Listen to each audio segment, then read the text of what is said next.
États-Unis, ce nouvel écho à la vague de dénonciations d'abus sexuels risque de faire des remous au Congrès américain. Une animatrice de télévision a dénoncé dans une tribune publiée ce jeudi 16 novembre l'attitude d'Al Franken, comédien devenu sénateur, lors d'un voyage en 2006. Il m'a embrassé et m'a touché sans mon consentement, assure-t-elle, accompagnant son témoignage d'une photo montrant l'homme politique posant ses mains sur sa poitrine alors qu'elle semble dormir. Les faits se seraient déroulés lors d'un voyage au Moyen-Orient, d'après l'animatrice, également mannequin. Diane Tweeden, âgée de 33 ans à l'époque, participait au House Tour, une série de spectacles de divertissement réunissant des célébrités et destinés à apporter du soutien aux troupes américaines engagées sur le terrain. Al Franken en était la tête d'affiche.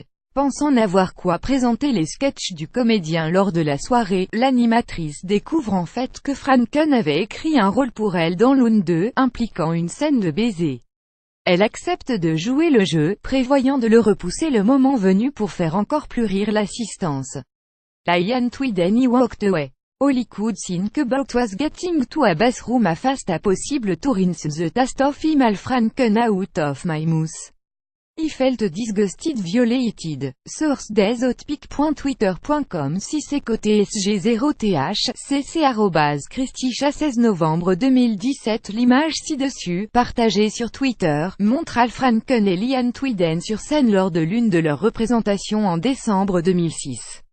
Mais, juste avant le spectacle, en coulisses, Franken profite d'une répétition en tête-à-tête pour lui proposer de répéter ce baiser. Mal à l'aise face aux demandes insistantes et répétées du comédien, la jeune femme finit par accepter. Vous saviez exactement ce que vous faisiez. Nous avons joué le moment juste avant le baiser, puis il s'est approché de moi, a mis sa main derrière ma tête, a écrasé ses lèvres contre les miennes et a enfoncé de manière agressive sa langue dans ma bouche, raconte-t-elle.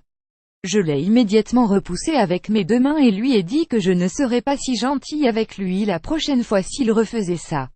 Je suis partie. Diane Tweeden, qui dit s'être sentie dégoûtée et violée, n'a raconté à personne ce que le comédien, alors âgé de 55 ans, lui avait fait.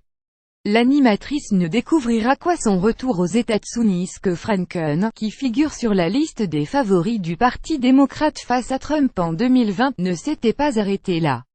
Alors qu'elle parcourt les photos envoyées par le photographe de la tournée, elle tombe sur un cliché pris le soir de Noël, lors du vol retour de 36 heures vers Los Angeles, à bord d'un avion militaire.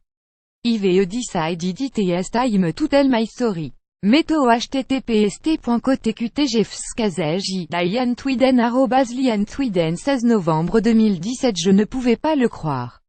Il m'avait tripoté, sans mon consentement, alors que je dormais. Comment peut-on attraper la poitrine d'une femme comme cela et penser que c'est drôle, écrit l'animatrice.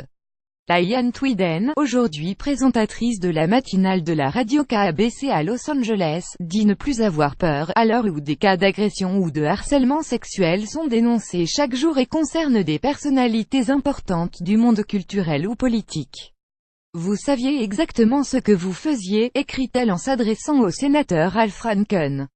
Vous m'avez embrassé de force et sans mon consentement, vous avez attrapé mes seins alors que je dormais et avez demandé à quelqu'un de prendre cette photo, en sachant que je la verrais plus tard, et que Jen aurait honte. Je me dégoûte. Dans un communiqué cité par le Washington Post, le sénateur Al Franken assure ne pas se souvenir des répétitions de ce sketch de la même manière, mais présente ses excuses sincères à Diane. En ce qui concerne la photo, elle était clairement destinée à être drôle mais ne l'était pas. Je n'aurais pas dû la faire, a-t-il expliqué. Je ne sais pas ce qui m'est passé par la tête quand j'ai pris cette photo, et ce n'est pas important. Je n'ai pas d'excuses. Je la regarde aujourd'hui et je me dégoûte. Ce n'est pas drôle. C'est complètement déplacé, a-t-il dit dans un communiqué plus long. Venant du monde de la comédie, j'ai dit et écrit des blagues que j'ai cru drôles un jour avant de réaliser qu'elles étaient juste offensantes, a-t-il justifié. Le sénateur Al Franken, élu au Sénat pour le Minnesota en janvier 2009, demande en outre l'ouverture d'une enquête éthique, à laquelle il coopérera volontiers. Fuller statement from frankenpic.twitter.com de Nathan Soak, @black 16 novembre 2017. Le chef de la majorité républicaine au Sénat Mitch McConnell a demandé lui aussi que le comité d'éthique de la Chambre haute du Congrès étudie l'accusation, rapportent nos confrères du HuffPost américain. Un candidat républicain au Sénat dans la tourmente. Dans son dernier livre, Giant of the Senate, le sénateur Franken écrivait qu'il avait décidé de présenter sa candidature au Sénat lors de la tournée USO de 2006, comme l'a noté sur Twitter un journaliste politique américain. Franken writes in his most recent book that he decided to run for Senate on the 2006 USO tour where Twiden has accused him of forced kissing and groping. pic.twitter.com 6L7VQ4S3 ou Mike Sachs @Mickey Sachs 16 novembre 2017. Franken écrit dans son dernier livre qu'il a décidé de se présenter au Sénat lors de la tournée USO de 2006, le moment où Twiden l'accuse de l'avoir embrassé de force et tripoté. Liane Twiden raconte son histoire alors qu'un candidat républicain au Sénat est sous le feu des critiques depuis plusieurs jours, accusé d'agression sexuelle par plusieurs femmes l'ayant côtoyé à partir de la fin des années 1970. Les faits reprochés à Roy Moore, actuel président de la Cour suprême de l'Alabama, vont de baisers non consentis à des agressions sexuelles et attouchements, pour Deden Terrell, la plus jeune étant alors âgée de 14 ans. Roy Moore a été lâché par les chefs républicains du Congrès ainsi que de nombreux sénateurs de son parti, mais il refuse de se désister pour l'élection du 12 décembre, niant toute agression sexuelle et dénonçant une cabale politique.